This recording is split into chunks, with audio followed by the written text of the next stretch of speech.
Hai everyone, welcome back to Nochan, nongkrong cantik bareng Nova dan Ica.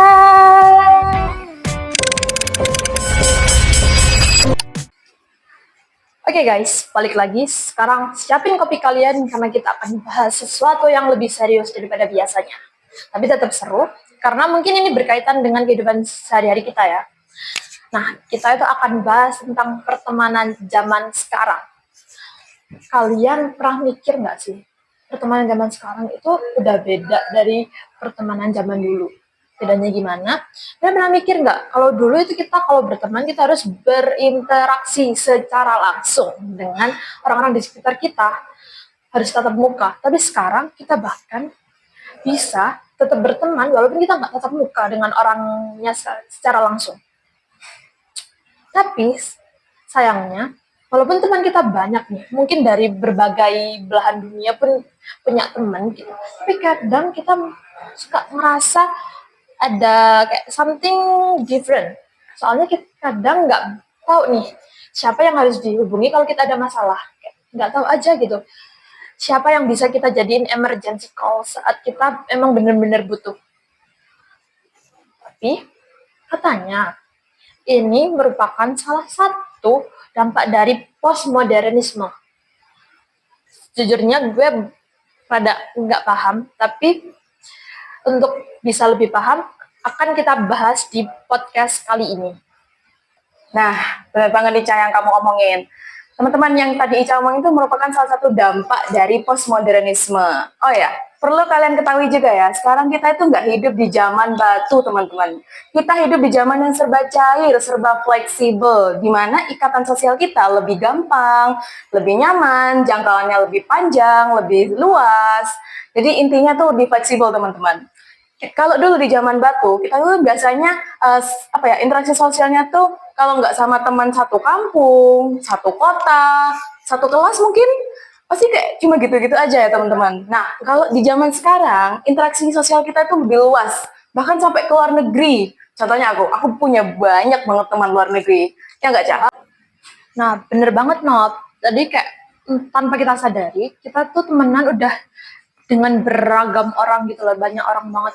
Mulai dari kayak dari negeri seberang sampai seberangnya lagi, itu kita udah punya teman dari situ. Bahkan kalau aku sendiri kan sebagai seorang K-popers ya, temanku itu banyak dari berbagai negara gitu loh. Ada yang kalau Asia Tenggara banyak, tapi kayak aku realize atau tanpa aku sadari, aku bahkan bisa berteman dengan orang-orang di luar regional kita atau di luar ASEAN sendiri ya. Kayak, bahkan yang terjauh kayaknya aku punya temen dari India, terus habis itu US sama South Africa. Oh wow, Amazed banget nggak sih kayak dengan teknologi sekarang kita tuh lingkaran pertemanannya nggak hanya di Indonesia aja atau nggak di sekitar sini aja, tapi bisa di luar negeri, di luar pulau, di luar benua kita sendiri gitu loh. lebih luas ya berarti ya? Iya, lebih luas. Terus Ya, oke teman-teman tuh. Jadi mungkin pengalaman Ica, pengalamanku, mungkin kalian juga ya, merupakan salah satu bukti kalau kita tuh hidupnya sekarang udah gak di zaman batu lagi, teman-teman.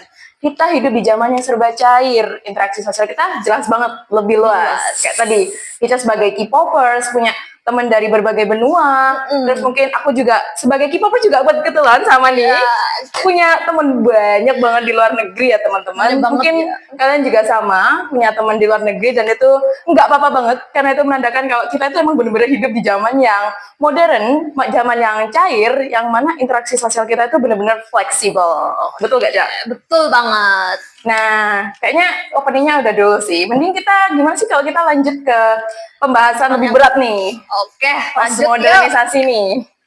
Yuk teman-teman, disimak baik-baik ya. Nop, aku mau tanya. Boleh. Kamu punya HP kan? Punya dong. Kamu punya WA? Punya banget. Lu punya grup di WA itu kan? Oh jelas, banyak. Sekarang gue tanya, berapa jumlah grup WA yang ada di WA lu sekarang? Jujur, nggak ngitung sih, Ca. Saking banyaknya lo ya. Oke, lanjut pertanyaan selanjutnya ya. Lu punya nggak grup yang paling sering lu buka sama grup yang paling jarang lu buka di WA lu? Jujur, kalau grup yang paling sering aku buka itu grup tentang K-pop. Pokoknya sesuatu yang berbau K-pop itu aku sering buka sih, Ca. Kayak gitu sih. Kalau yang jarang lu buka? Kalau yang jarang aku buka, jujur banget lagi, adalah grup Karang Taruna. Kenapa lu lebih sering buka grup WA tentang K-pop lu dibandingkan Karang Taruna lu? Oke. Kalau aku pribadi loh ya, aku lebih sering buka grup yang tentang K-pop itu karena emang aku tuh suka sama K-pop. Pokoknya aku suka sama something about Korean, I like it. Oke. Kalau grup Karang Taruna, jujur banget, aku jarang buka karena emang nggak tertarik di Karang Taruna. Itu pun aku gabung grup itu karena dipaksa sama pemuda-pemuda kayak, ayo join gitu. Nah itu yang bikin males buat buka. Nah guys, dari pernyataan Nova tadi, kalau bisa kita rangkum, dia itu join grup fanbase K-popnya atau K-drama apalah itu karena dia emang minat. Sedangkan kalau join grup Karang Tarunanya itu karena terpaksa. Nah, aku mau tanya nih sama Nova tanya lagi. Interaksi lu waktu di dalam grup itu kayak gimana? Terutama yang di Karang Taruna dulu deh. Terus apakah lu menganggap itu sebagai saudara kah atau cuma sekedar oke lah temen segrup aja? Oke, jujur ya, Ca. Kalau interaksi aku di grup Karang Taruna itu bener-bener kaku. Ibaratnya kayak kalau di dunia kerja nih, aku tuh sama teman-teman tuh cuma sebatas rekan bisnis doang. Jadi kalau di kantor cuma hai, oke, hai. Nanti keluar kantor udah rasanya beda-beda, masing-masing dah. Tapi kalau sama grup K-pop ini, aku tuh ngerasa kayak nyambung dan klik banget sama mereka itu loh. Terus aku ngerasa kalau di grup K-pop tuh kayak ini aku banget, ini temen-temen aku banget gitu loh. Lu bisa jadi diri lu sendiri ya? Nah iya bener banget. Kalau di Karang Taruna tuh kan kaku banget kayak mau berdiri pun rasanya kayak aduh gimana nih gitu. Kalau di grup K-pop tuh bener-bener ini teman-teman aku banget nih gitu. Gue banget nih. Betul banget.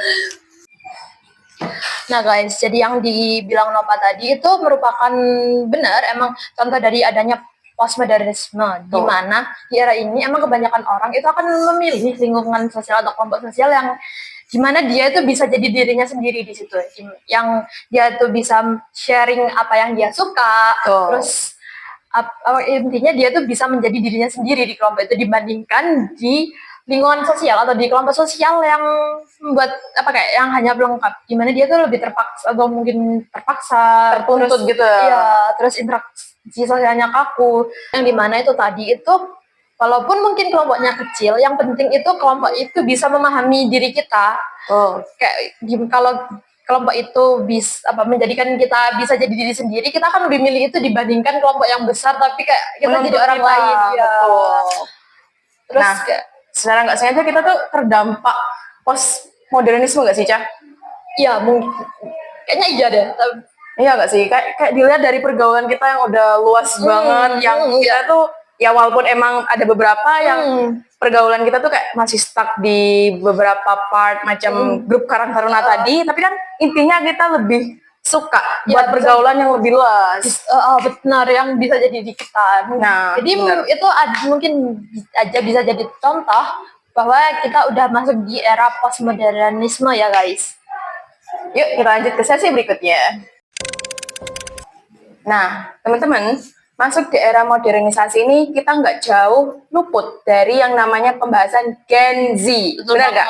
Kita kan Gen Z nih, Ca ya. Nah, nggak menutup kemungkinan nih ya teman-teman, Gen Z itu suka banget buat menghambur-hamburkan uang, bahkan energinya buat masuk ke komunitas atau kelompok sosial yang memiliki kesukaan yang sama. Seperti contoh mungkin komunitas pecinta Labubu yang baru akhir-akhir itu lagi happening banget. Lagi viral-viralnya kan ya? Iya, benar banget. Komunitas yang pecinta boneka yang mahal itu. Nah, Cah, aku mau tanya nih, kamu masuk ke komunitas pecinta Labubu itu nggak sih? Kalau pecinta enggak sih, tapi ikutan FOMO-nya iya. Tapi kalau untuk ngoleksi kayaknya enggak deh. Kayak waktu itu aja, waktu awal-awal kayak apa sih Labubu. Tapi kalau aku sendiri untuk kolektor mungkin pada mikir-mikir ya karena masih kuliah juga dan gue bukan pewaris. Oke. Karena bukan pewaris nih, aku mau tanya dari sudut pandang kamu sendiri. Komunitas atau kelompok sosial ini yang menghambur-hamburkan uang buat beli boneka mal ini too much gak sih, Cah? Untuk too much nggak sihnya gue nggak bisa nilai gimana ya. Tapi menurut gue itu relatif karena kalau kita ngomongin Gen Z, lu pernah denger nggak Gen Z adalah orang-orang yang pemberontak atau gen-gen pemberontak generasi sebelumnya? Sering banget sih. Terus kan kayak Gen Z biasanya kayak kemusuhan banget dengan gen-gen sebelumnya, kayak aturan yang udah dibuat gen sebelumnya itu kayak diterabas semua sama mereka. Kayak lu pernah denger nggak aturan mungkin dari orang tua lu ya? Lu itu harus hemat. Uang itu ditabung biar terus dihemat bisa lu bisa kaya dan sukses. Pernah nggak? Sering banget. Pasti orang tua nyuruh kayak uang tuh ditabung biar kamu bisa beli rumah, biar bisa kaya, biar bisa sukses. Padahal mungkin karena uang itu kayak nggak harus ditabung nggak sih buat kita sukses juga? Kan sukses nggak hanya dari Nabung. satu, ya kayak betul. Kan kata orang dulu ada 1000 jalan menuju Roma. Nah, kan kita nggak mau ya kan kayak nabung doang nggak cukup. Tapi kan kalau kita sukses juga kan nggak mungkin kan kita sukses tapi kita menderita. Gen Z kan kebanyakan gitu. Benar. Dia mau kita mau senengnya tapi nggak mau menderitanya kita kan. Kalau menghemat kan kita nggak bisa foya-foya ya tapi foya-foya di sini tuh biasanya menurut Gen Z itu adalah salah satu bentuk coping mekanisme mereka. Iya sih, masuk akal. Apalagi Gen Z sekarang lebih aware tentang mental health. Setuju.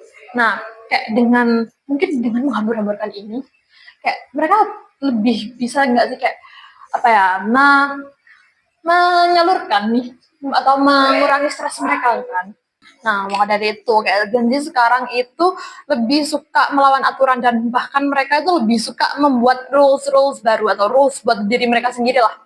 Yang dimana itu biasanya berkaitan dengan kesukaan mereka. Jadi mereka tuh biasanya membuat cara main baru yang dimana mereka tuh bisa jadi dirinya sendiri. Nah, benar banget nih ya, Ca.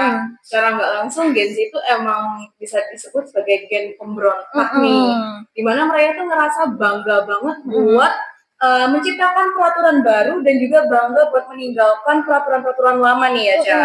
Jadi Gen Z itu secara nggak langsung mereka tuh bangga kedua hal nih teman-teman. Bangga karena bikin aturan baru dan juga bangga karena udah ninggalin aturan yang udah lama atau aturan yang udah usang. Bener banget ya, Ca. Nah, bener banget Nop. Terus tapi mungkin lu pernah mikir nggak tanpa lu sadari yang kita bahas tadi itu soal Labubu, Gen Z itu bisa menciptakan suatu kelompok elit tanpa disadari dengan komunitas pecinta Labubu itu tadi. Iya lagi. Kayak gimana ya? Kayak menjelaskan kayak lu pernah nggak sih? Lu pernah tahu nggak kalau Labubu itu ada yang common atau yang umum didapetin sama yang rare atau secretnya? Oh, tahu. Nah, untuk Gen Z sekarang, kalau lu dapet satu yang secret, itu merupakan sebuah pencapaian yang dimana ada dua hal nih yang mereka dapat. Yang pertama, mungkin yang nggak kita sadari ya, karena kita nggak join, tapi mungkin aja dirasakan sama mereka, yang itu dimana mereka itu menjadikan suatu ini menjadi coping mechanism yang hanya dirasakan oleh orang-orang yang emang sesamanya aja, yang sesama yang suka Labubu. Terus yang kedua itu dengan Labubu ini mereka tuh bisa memenuhi rasa haus validasi mereka. Kayak yang lu tahu, kayak lu pernah lihat nggak ada orang yang ngepost tentang Labubu kan rame kan kemarin ya tuh kayak. Iya, sering banget. Lu pernah lihat komenannya nggak? Ya, sering. Kan pasti komenannya kayak, wah lucunya, dapet dari mana, kayak dari mana sih? Iya, kayak beruntung banget kan, kayak bijan-bijan kayak gitu kan, kayak ya jujur aja ya itu kayak memenuhi nih harus validasi kita kan. Bener. Makanya itu kayak di kelompok yang ini mungkin kayak kelompok penyuka Labubu ini biasanya lebih ngasih tuh rasa bangga dan mungkin kayak rasa rasa saling support yang menjadikan keikatan emosional di antara anggotanya itu bisa aja jadi lebih kuat atau lebih kental lagi dibandingkan ikatan emosional dengan kelompok-kelompok lain. Oke. Nah, bener banget nih guys yang diomongin sama Ica. Kalau misalkan Gen Z yang masuk di komunitas pecinta Labubu itu bukan berarti mereka tuh menghambur-hamburkan uang aja. Nah, mereka itu gabung ke komunitas pecinta Labubu tuh emang tadi yang pertama mereka emang menjadikan komunitas tersebut atau kegiatan membeli Labubu sebagai coping mechanism mereka. Terus juga mereka apa ya bergabung komunitas itu tuh buat memvalidasi emosi yang mereka ada di dalam diri mereka atau memenuhi rasa haus validasi mereka aja. Iya betul. Oke, mungkin kita lanjut ke sesi berikutnya nggak sih? Bahasan berikutnya. Iya, betul. Oke, yuk. Oke guys, sekarang kalian apa ya nyadar nggak kalau belakangan ini artis-artis itu lagi banyak banget posting kehidupan sehat mereka atau kayak lifestyle mereka. Iya, setuju. Baik cewek maupun cowok itu kayak ada aja template kayak kegiatan kayak kalau yang cowok mungkin kita lebih familiar lihat cowok main golf ya. Kalau yang cewek yang lagi happening banget, lagi booming banget sekarang ini itu olahraga padel.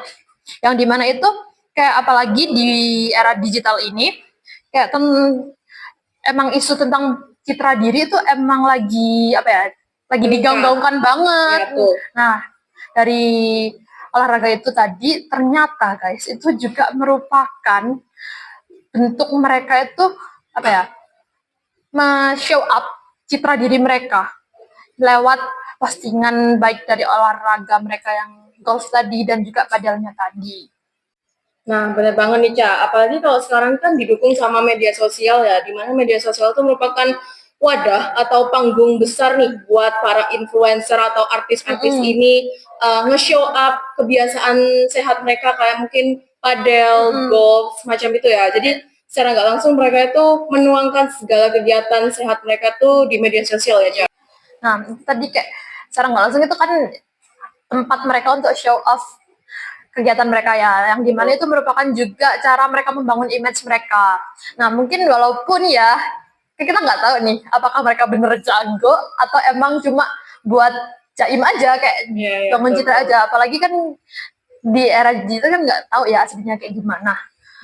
Maka dari itu mungkin aja nih, nggak mungkin aja sih, emang biasanya itu media sosial itu dibuat sebagai ajang untuk branding diri mereka sendiri aja, personal branding lah intinya kayak gitu. Apalagi buat artis sama influencer ya.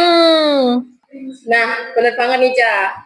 Secara nggak langsung mereka yang show off kegiatan mereka olahraga pedal atau golf itu belum tentu menunjukkan kalau mereka tuh pro di kegiatan tersebut. Bisa jadi tuh mereka nunjukin apa ya, kalau gue ikutin itu gaul, aku ikut komunitas golf ini tuh aku kaya raya gitu. Ini gue dari mereka, kelompok elit gitulah. Jadi intinya mereka ikut komunitas itu tuh buat validasi emosi mereka, ya nggak sih? Sama kayak yang tadi pembahasan kita. Oh my god. Nah, tapi lo nyadar nggak sih, Nob, kalau dengan kelompok ini itu tanpa disadari malah kegiatan apa ya? Interaksi sosialnya itu nggak yang seerat itu, terus apa ya namanya kayak emosionalnya, ikatan emosionalnya itu nggak seperakat atau nggak sesolid kita kalau yang di luar itu, karena mungkin mereka tuh cuma sekedar formalitas aja nggak sih buat udah bareng, tapi setelah main bareng ya udah kita lu dengan kehidupan lu, gue dengan kehidupan gue gitu aja gitu loh. Kalau udah aktivitasnya selesai ya sudah, nggak ada lagi kayak ya cuma sekedar buat formalitas aja yang ditunjukin di publik gitu loh, dibandingkan emang itu keseharian lu yang sebenar-benarnya. Dan mungkin menurut gue ya kegiatan itu tuh merupakan apa ya bentuk mereka menyampaikan personal branding mereka yang pertama. Yang kedua itu cuma buat nunjukin salah satu persona aja atau topeng mereka lagi gitu, bukan yang kayak emang itu jati diri mereka gitu sih menurut aku. Jadi mungkin tanpa disadari itu mereka di apa ya kelompok sosial yang sekarang itu solidaritasnya mungkin tinggi tapi umurnya pendek tanpa disadari. Biasanya kayak mereka tuh dibuktikan kayak mereka tuh kumpul-kumpul aja untuk tujuan yang instan atau tujuan yang sementara dibandingkan tujuan yang lebih apa ya yang namanya permanen. Makanya kayak setelah tujuan itu tercapai, jarang tuh yang bisa mempertahankan koneksinya secara permanen atau lama gitu loh. Istilahnya kayak FOMO gitu Iya, ya. mereka itu kayak ibaratnya kalau sekarang itu kayak kalian tahu ukuran apa ya? Kemasan sachet kan? Itu mudah dibuat, mudah disobek, tapi juga mudah untuk dibuang. Kayak nggak Iya, iya. berarti apa-apa Benar-benar. gitu. Nah, bener banget nih, Caya. Secara nggak langsung, wait, kamu tahu nggak sih kalau pertemanan zaman sekarang itu bagaikan karet? Apa tuh? Nah, kenapa? Karena pertemanan bagaikan karet adalah pertemanan yang elastis tapi gampang putus. Gak menutup kemungkinan juga hal ini juga terjadi sama komunitas pecinta pedal ini, teman-teman. Karena komunitas pecinta pedal ini kan kumpul juga bukan karena mereka emang suka pedal, tapi karena FOMO. Kebanyakan ya. Ya, kebanyakan kan ya FOMO ya. Jadi belum tentu nih komunitas ini umurnya bakal permanen. Bisa aja baru berlangsung sedetik udah bubar. Jadi sifatnya belum tentu permanen ya, teman-teman. Nah, bener banget, Not. Jadi kayak pertemanan zaman sekarang itu emang jadinya kayak fleksibel banget gitu loh, kayak udah kayak karet.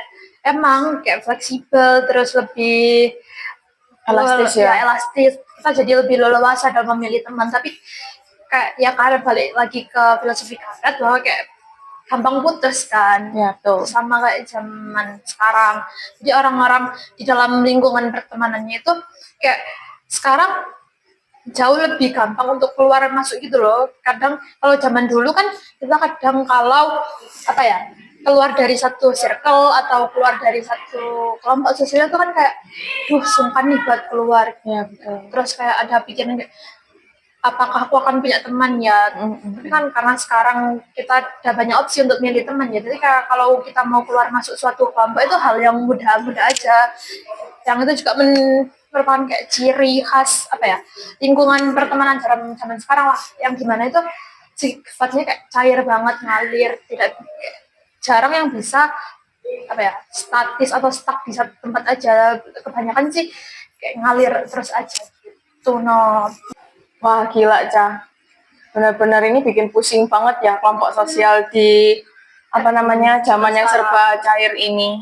Ya, sebenarnya ada sisi positif sama negatifnya nggak sih? Kayak positifnya tuh kita bisa dapat teman dari berbagai belahan bumi malah. Tapi sayang banget negatifnya itu kita apa ya susah buat menentukan teman yang benar-benar jadi teman kita, terus kita butuhin buat emergency call, something gitu ya. Jadi butuh kan kayak bingung aja kan. susah banget ya jadinya. Jadi ya semuanya memang ada sisi positif sama negatifnya ya, teman-teman.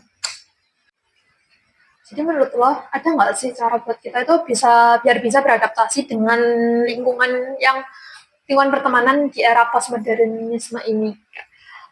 Ada nggak kayak cara kita itu biar walaupun teman kita banyak tapi kita tuh nggak bingung siapa yang bakal kita hubungin waktu kita butuh, atau ada orang-orang yang bener deket lah, atau teman-teman yang bener-bener jadi temen dalam artian emang temen gitu loh, bukan hanya temen yang sekedar formalitas atau sekedar cuma di apa temen waktu sesaat gitu loh. Menurut lo ada nggak caranya? Menurutku ada sih, Ca. Yang paling penting tuh kamu harus bisa bedain ikatan nih, Ca. Ikatan antara keluarga atau ikatan terdekatmu sama ikatan fandom atau komunitas yang kamu sukain. Jadi intinya jangan ngabisin energi kamu buat cari validasi di kelompok sosial atau komunitas Korea yang kamu sukai lah gitu. Karena kan pada kenyataannya walau mau sejauh apapun kamu melangkah, yang tetap dia berada di sisi kamu kan tetap ikatan yang paling inti kayak keluarga, sahabat kamu, bahkan mungkin teman-temanmu. Jadi tetap sih yang paling penting bedain ikatan biar tetap ada perbedaan antara keluarga kamu atau ikatan inti sama ikatan luar yaitu fandom atau komunitas kamu gitu sih. Oh gitu, Nob. Jadi berarti walaupun kita mungkin lebih suka berinteraksi dengan orang-orang yang sefrekuensi sama kita, satu tujuan sama kita, kayak yang bisa memvalidasi perasaan kita, tapi kita juga harus tetap berinteraksi ya dengan orang-orang yang ada di sekitar kita ya. Betul, wajib sih itu. Nggak boleh lupa, kayak kacang nggak boleh lupa kulit gitu ya. Nah, itu dia. Oke. Jadi mungkin pesan buat teman-teman apa ya? Kalau kalau dirangkum dari semua bahasan kita hari ini.